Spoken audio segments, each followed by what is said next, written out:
Hello, business owners. Back with another great topic today. And what I want to discuss with you is unsatisfied or unhappy customers. Okay, maybe the topic doesn't sound great, but we know that we're all going to have to deal with this at one time or another because let's face it, we're not ice cream, right? Well, whenever the situation happens, normally as the business owner, we go into overdrive and try to think, what can I do to make it right? Because we always hear the customer's always right. So do I do the work for free? Do I discount it?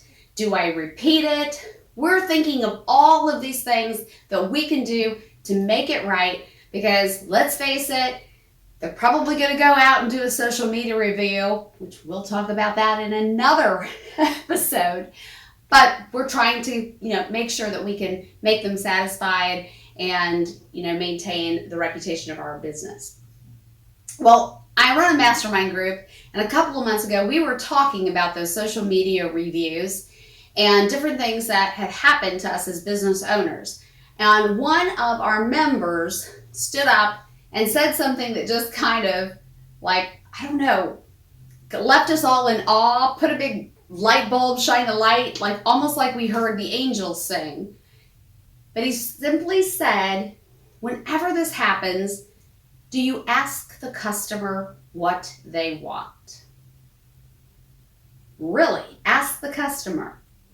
And his point was that most of the time, the customer wants less than what we're willing or thinking that we need to give as the owner.